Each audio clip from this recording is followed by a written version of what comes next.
I'm shopping on this kiosk here looking for computer stuff to get some presents for some hacker friends of mine. Trouble is, there's so many interesting things here, I'm really not sure what to buy. You having the same problem? If so, then this is your day, because we're going to bring together our group of resident Computer Chronicles experts to find out what their picks are for the best high-tech toys of the year, as we bring you our annual Consumers Buying Guide show on this edition of the Computer Chronicles.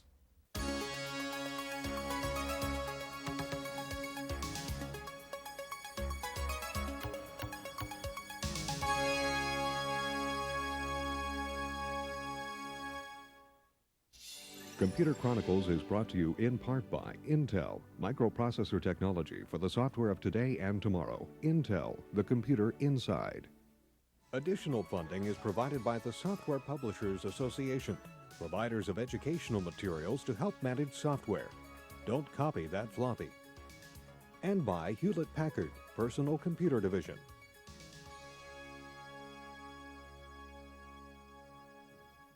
Welcome to the Computer Chronicles. I'm Stuart Chaffee, and with me today is Paul Schindler, Northern California Bureau Editor for Windows Magazine. Paul, we've got lots of neat toys to look at today. Let's start off with this thing. All right, Stuart, this is one way of getting at a service called radio mail. Now, that's $89 a month for unlimited incoming and outgoing electronic mail. And the key is this Mobidem portable cellular modem. That's $800 from GE Ericsson.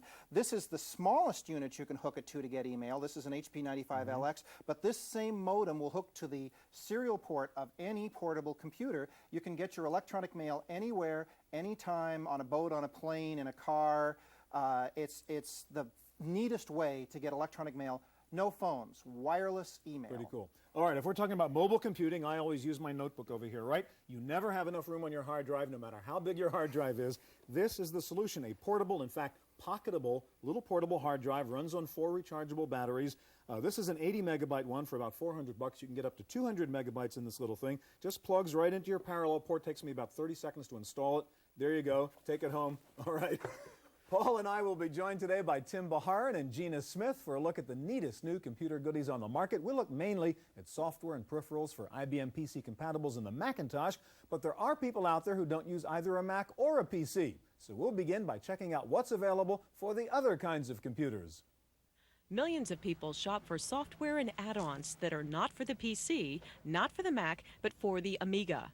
It's the platform of choice for many who work with video and computer-generated animation, but a popular gift for any Amiga user is games. The Amiga is the #2 game machine in all of Europe. We get a lot of titles from the European community, Amiga community.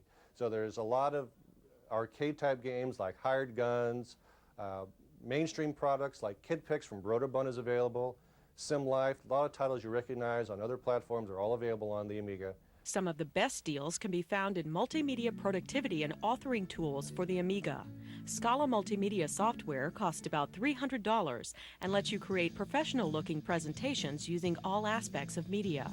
We can take animations and graphics and backgrounds and texts and fonts and add wipes and flips and tumbles and transitions to them.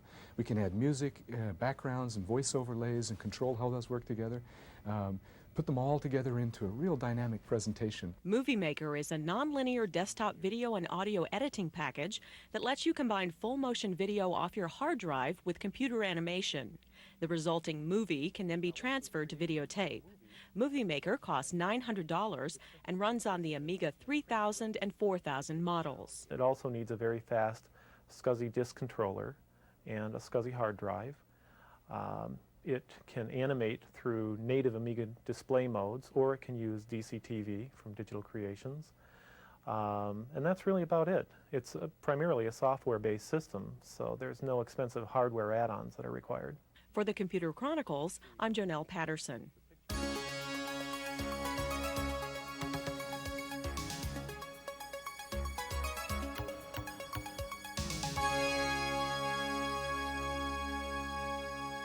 We have all our guest experts gathered here in the studio right now to show us some neat Macintosh products, including again Paul Schindler of Windows Magazine, Tim Baharin of Creative Strategies, and Gina Smith of Electronic Entertainment Magazine. Paul, let's start with you, and what do you have for the Mac? A bunch of Mac stuff. Wanted to just mention Richard Dalton of Keep Track gave me a hand picking this software out, and the first one I have is the new Grolier Multimedia Encyclopedia from encyclopedia from Grolier Electronic Publishing in Stamford, Connecticut. It's $400, and the 1994 edition adds animated maps. The first to secede on December 20th, 1860. Mississippi, Florida. It's a combination of sound and color in maps to demonstrate historical movements. This is the Civil War. They have another one that shows the westward expansion in the United States, signed articles, bibliographies. It's the finest CD-ROM encyclopedia, and I don't see any reason that anybody should use a paper encyclopedia anymore. Right. All right, load your next toy, and I'm going to show something right now. This is a program called Color It from a company called Micro Frontier. It's image editing and a paint program for the Macintosh. It doesn't come in a very fancy box, and for a good reason. It is free, basically. It sells for $150 normally. They are giving away 1 million copies of these during the rest of this year. So if you get in touch with Micro Frontier and you're one of the first million, for about $8.50 shipping and handling, you can get Painted, a great color painting program for the Mac. What do you have next? I have Crystal Crazy, $50 from Cassidy and Green in Salinas, California, the worthy successor to Crystal Quest. It has many of the same elements. It has the little ship. It has crystals you can gather. It has the cool sound effects. That was me dying. And what I want to do is get up here and show you the second level, because instead of just gathering crystals, at the second level, you smash objects into the wall. Sounds like fun. It's a terrific game. It's always been a terrific game. It's good in color, and I just can't recommend this highly enough. Yeah, get all those hostilities out. Yeah, knock that statue down there. And if they don't hit the wall hard enough, they don't break. So that's Crystal Quest. All right, Crystal Crazy. Now, Crystal Crazy. Yeah. What do you got next? You're going to... I will play with something while you show that. While I show this. This is $500. It's the Sticka from the Roland Digital Group in Irvine, California. And you say to yourself, now, what's a Sticka? Unbelievable is what a Sticka is. It makes vinyl signs. Now, I'm confidently told it would cost you $20 to have this vinyl sign done. You put in raw vinyl into this device, you hook it to your Macintosh, you use some software, and you can do custom in any typeface you want. I did the Computer Chronicles. With a little more experience, the letters would have come out straight. Great. All right, one more thing. This is the Disney Screensaver, $50 from Berkeley Systems. You know, they say everything has been done in screensavers. This is incredible. They licensed the Disney characters. They grabbed the bitmaps from actual Disney animation, and it's hours of movement. Goofy just steals your files, huh? Goofy just grabs your folders and shoves them off your screen. Funniest thing I've ever seen. That's really cute. All right, Paul, thank you very much. I want to go over here and join Tim. And Tim, what do you have up on the Mac? Hi, Stuart. This is a new product from Microsoft called Creative Writer, and it's really a word processor for kids, but you wouldn't know it. What you do is you see they've got an idea workshop, project workshop, writing studio, and library. We're going to go up here to the idea workshop. And it brings us to kind of, it looks like a slot machine in reality, but it's actually a little device that we can use to give us story ideas. And so it's going to bring up a bigger version of it, and we pull the fish down, and it gives us a couple of things right until we get maybe the terminology we want to get the creative juices flowing. So this is the squirrel sprinted underneath a deserted island. May sound crazy, but we'll go over to a sheet now where we can actually start playing with the sentence. And the sentence comes up, and you already see this squirrel and everything. So now we can start playing with it. We can actually take that and add color to it, and perhaps we could even make it bigger by hitting this. And then we can go to another segment and add a click art item of some type. We're going to go ahead and add a giraffe and put him in here. And now you can see we've got this kind of a crazy little story idea coming around. But it's a great little product. It's really cute. Absolutely. And I think that parents will love to have this for kids to get them their creative juices flowing and learning about writing. Creative Writer. Right. All right, while you load up your next thing, let me show one thing very similar to what you were talking about, Kid Studio, another creative program, a little more graphically oriented, less text-oriented, from a company called Cyber Puppy Software. It's really neat for kids. As you can see, lots of pictures, lots of things for kids to play with and become creative, similar to Creative Writer. What else do you have, Tim? This new product is the newest version of SimCity.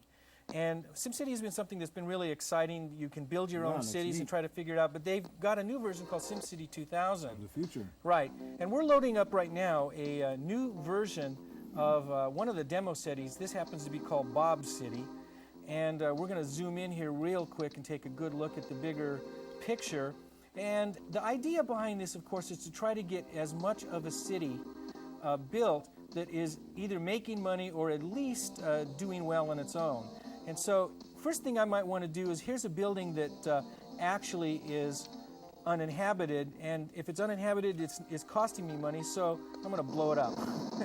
Something I've always wanted to do. But then we can go on the other side and actually start building some new futuristic things. For example, in SimCity 2000, we've got these beautiful new building ideas that are much more futuristic, and we're going to happen to choose this, what they call the Forest Arco, take it over here and build it up. And as you can see, now we have a whole new version of a much more futuristic world. SimCity 2000 going to be available by the Christmas time. I don't know what it's going to be sold for, but it's going to be a nice product. Tim, thank you very much. Let's go over here to join Gina Smith. And Gina, what do you have on your Mac? Hi, Stuart. I have the most addicting thing you've ever seen in your life, and it's not even a game. All right, show me. This is a multimedia title. It's for PCs and Macs with CD-ROM drives. It's called Rock, Rap, and Roll. What this does is actually lets you mix your own music. It has hundreds of pre-recorded tracks in blues, rock, reggae, African, almost any kind of musical genre you can think of. This is the blues screen. All right, show me. If you look, along this line here are the tracks that we have to choose from. You can hear some of them here. There's like 4 to 8 bars like that. We drag these in order to our songalizer. It doesn't have to be in any particular order. I'll do a 1, 3. So you're really composing your song by dragging these little riffs and putting them in sequence? Sure. You want like a turnaround right toward the end. Okay. And then you want to take it home. Okay, so this is your song in order. Then you can adjust what your lead instruments are. As you see here, it says a harp. Okay. That's it. Maybe we don't want 2 harps, so we'll change that to, say, how about a sax? Okay, sax 2. Better? I like the sound of that. All right. All right, and here's another harp. Maybe we'll leave that one as it is. Okay. Here are our vocalists. Our female vocalist. Our male vocalist. Down here is the key map, and if you look here, you can see what the various keys here. So if you look, you can actually play along with your keyboard. You can do it. X is guitar, as you see from the screen. C, B, B. Okay. So now we can start our song. Oh, we want to adjust this too because the screen is a little grating on me. Okay. So we'll change that. How about to a whoa? Okay, sure. Nicer. Much nicer, better. nicer. Okay. So we start our song.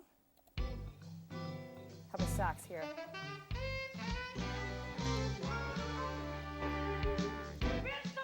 So you're playing this, right? This is it. We're playing everything. We're playing the voices here. How about a whoa? Too much. It's pretty neat. All right. And that's about it. I want to show you one thing, Gina. If we can get out of this a second. Let me grab just the go mouse to from you a quit second. on Get me. over quit. I want to show you something. There's a little moral question involved in this, perhaps. See ya? Okay. This is something new. It's over here. It's called the Game Cheater. Okay. And it's a little guy named Axis, and it actually lets you cheat on most of the computer games. Now, you know, and this is maybe not a right thing to do, but it's a lot of fun. You get frustrated playing these games, and you cannot get anywhere. These are all the games you can cheat on with Game Cheater. We see 4D Boxing, A-Train, Beyond Dark Castle, Crystal Crazy. Paul was playing that before. We could have gotten him an extra ship or a smart bomb. A whole bunch of other games here. You want to cheat on Lemmings, and you can get all kinds of extra climbers and floaters and bombers, etc. Really neat Game Cheater. You can do better at Prince of Persia and all those other things. There's a couple other things you wanted to show real quick. A couple other things really quick. What I have here is the 4th in the Living Book series from Broderbund. This is called The Tortoise and the Hare. It's an interactive Aesop's fable. It's fantastic. Okay, it also comes with a storybook for your kids. And if you've always wanted to play Captain Kirk and pilot the Enterprise, you can. This is Star Trek 25th Anniversary. It's from MacPlay. It's like a flight simulator, only instead of an airplane, you fly the Enterprise. All right, Gina, thank you very much. Coming up next, a whole host of neat goodies for DOS and Windows, so don't go away.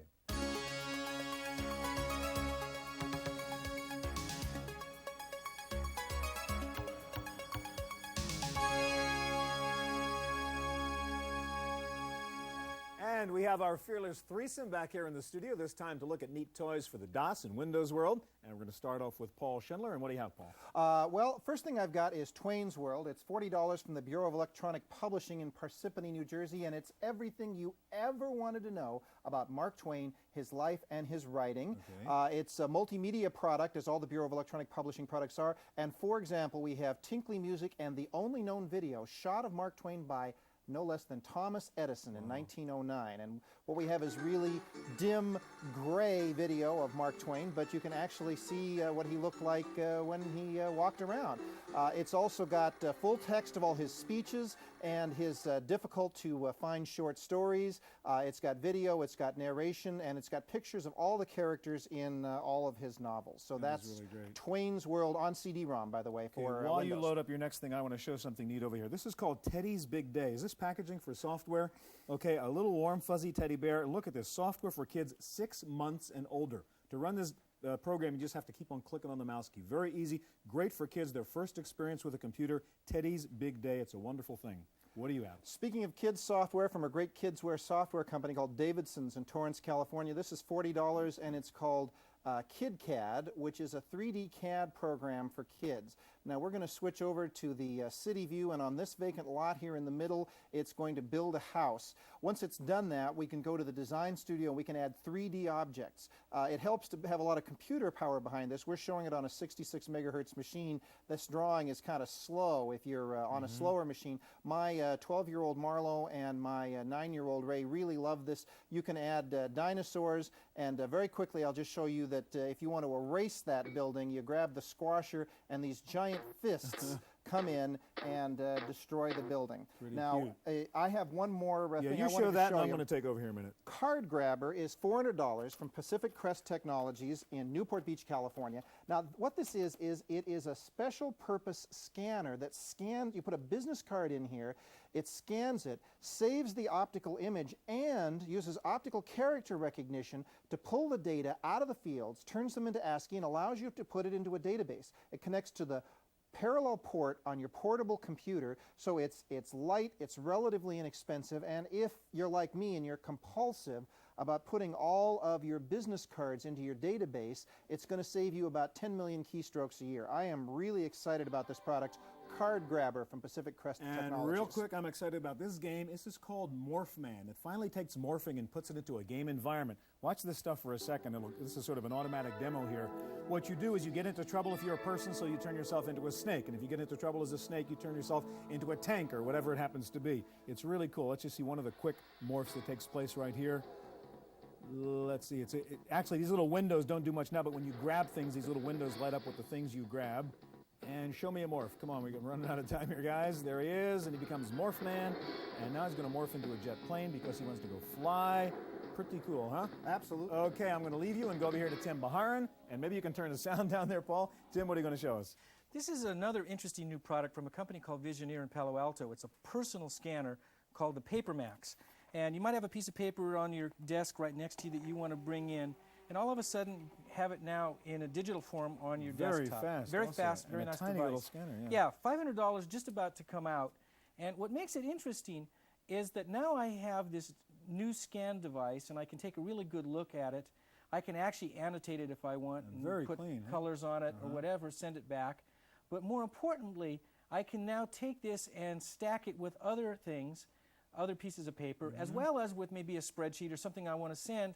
Then I just drag it down to send a the whole printer, stack to the printer. right, or a fax. Wow. Fax it out, and immediately it's gone. It's a great little product. $500 just about to come out. Real quick, let me show you something. This is News of the Past, a neat little software product out there. You know, you go into these gift card shops, and for $7 or $8, you have to spend money to get one of these little things. You know, what happened on the day of your kid's birthday. You can print all these things out. It has the history for the last 100 years. So find the day you want for somebody's birthday or anniversary, print out a little neat frame thing like that, and you got it. It's called News of the Past, really a neat little toy. That's neat. What else? This is another interesting little product. It's from Air Communications Company in Sunnyvale, and it's actually what it looks like is just a regular cellular phone. But it's deceiving because it's actually got a regular RJ11 connection in here, so it can be a regular modem, or it could actually be a full cellular modem. So I can just take this particular little device and plug it into this, plug this into my portable computer, and now I have a full wireless cellular modem, so I can now just, without any connections, connect to my MCI, CompuServer, anything. So it's a cell phone with a modem built in. Right, cellular modem and a regular modem built in. That is really cool. Right. Okay. What Now, else? This other thing is kind of interesting. In my pocket, I've got a full 16-bit stereo sound card, a full SCSI adapter card, and a 105 meg hard drive. Absolutely. These first two cards are from a company called New Media in Irvine, California. This first one is a full SCSI adapter card, And I can stick this in any machine that has a PCMCIA, connect it to the SCSI adapter, and now have a CD-ROM or any other SCSI peripheral. The other thing is interesting. It's a 16-bit stereo sound card called Wave Jammer, also from New Media, that I can stick in. And then when I connect it to this particular device, I can now put my speakers in it. Wow. Amazing. But perhaps this last one is the more amazing of all of them, in that this is a 105 meg hard drive, 2 platters, from Maxtor in San Jose, California. This will be out after the first of the year in a full Type 3 PCMCIA format. Amazing. And it's amazing because it's 2 platters, and they tell me that within probably 18 months, they'll get as much as 400 megabytes on this little Incredible. device. Tim, thank you very much. Let me go join Gina. And what are you playing with, Gina? Hi, Stuart. I've got something really neat, and it's something called Movie Select. It is absolutely ideal for the person who can never decide what to get at the video It's store. like me, right? Well, you've got 44,000 movies here listed, and like a lot of CD-based movie guides, you can look at plot summaries. But this does something really unique. It will actually recommend movies based on your preferences of movies you've already seen. Here I'm up on the H's, and I can say that I really like The Highlander, which was a great movie. High Noon, an excellent Western, and let's say High Anxiety. We hit the continue button. So it's sort of going to guess the characteristics of those movies and say, if you like those, you'll like these. Exactly. Here it's told me that I should see True Grit and Glory and Unforgiven. Okay. It also has something that's really very unusual, and that is it will do movie previews. Real clips? Real clips, full motion video clips, and not those little tiny jerky video clips either. Here we're going to look at a preview of the Coneheads. And we're going to hit play. And it should start here any second now. The real Paramount logo. That was really cool. Yes. Okay, maybe you can stop that and then show me what these little toys are you have here. Well, this is ideal for the young or teenage boy in your house. This is the ideal joystick for him. This is a full throttle joystick. It's called the FX2000. It's from Suncom. Oh, that is great. What's really unique about this is its V design. Yeah. If you don't understand that, ask a kid. It just means the fire buttons are on the top and the trigger buttons in the front. That's cool. I also have, for the sports fan, a football mouse. This is also available in basketball and soccer ball versions. It came with this nifty little mouse pad. All right, if we were talking about kids, I have a couple things I want to show you. This is Turbo Touch 360. Usually you see this kind of input just for Nintendo games and Sega games. This is for a PC, Oh, that's okay? neat. So you get all the full control you might normally get in a Nintendo controller, and also this is sort of touch-sensitive thing, so you don't get what they call numb thumb from banging around forever. That's really cool, Turbo Touch 360. For little kids, for big kids, look at this input device. This is actually an input and an output device. If you're doing lots of video presentations, but you don't want to go back and look at the screen the whole time, you want to look at your audience, this is your controller, full mouse and keyboard, numeric keypad control, plus a little monitor over here, so you can not only see your presentation, pull up your notes, pull up a preview of what's coming up on the screen. It's the Video Show Presenter, a really great toy, if not toy, it's a really great tool if you really do lots of presentations. Anything else you want to comment on? I have one other thing. It won't do anything for numb thumb, but it will help you fix up your house a lot. This is called the Home Survival Toolkit. It's from Books That Work. It will not only tell you, but it will show you how to solve common household problems, fixing the plumbing, repainting a room. CD-ROM again, so it's got video stuff in CD-ROM, there? it's beautiful. It's available also on floppy. Home Survival Toolkit. Yeah. Great. Gina, thank you very much. That is our Consumers Buying Guide show for this year. Stay tuned now for this week's computer news on Random Access.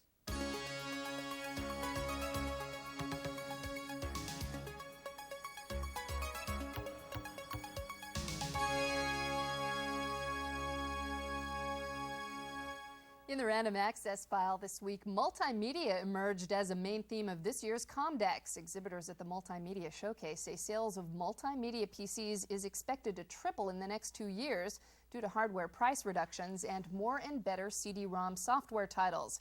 Other big issues at Comdex: wireless communications paired with laptops and PDAs, and the PowerPC versus the Pentium. We'll bring you a full report on the issues, products, and people at this year's Comdex in a few weeks. Sales of Windows hit the 40 million mark this past week. There are now 16,000 companies developing Windows-based software applications, and Microsoft says Windows is responsible for the creation of more than 17,000 jobs outside of Microsoft. Digital Equipment has introduced the new DEC PC XL series of high-performance upgradable 486 and Pentium PCs, which it calls the most expandable PC in the industry. A new modular mother card, daughter card approach will let users upgrade within the Intel Pentium line or convert to the Alpha AXP later on. The new digital Pentium model is priced just under $4,000. Dell says its new Pentium-based XPS P60 computer will sell for $3,000, including a Super VGA color monitor. Dell also announced that it now offers factory installation of OS/2 on its PCs. WordPerfect has suspended development on its 32-bit word processor for OS/2. The company says instead it will release the 16-bit WordPerfect 5.2 for OS/2 with support for the Rex programming language. Math Ace looks and feels like an arcade-style game, but it's really an educational program to teach kids about math. The digital math navigator, BitBot, leads kids on a journey that covers over 3,000 math problems covering fundamental concepts from basic arithmetic through algebra. That's it for this week's Computer Chronicles. I'm Janelle Stelson.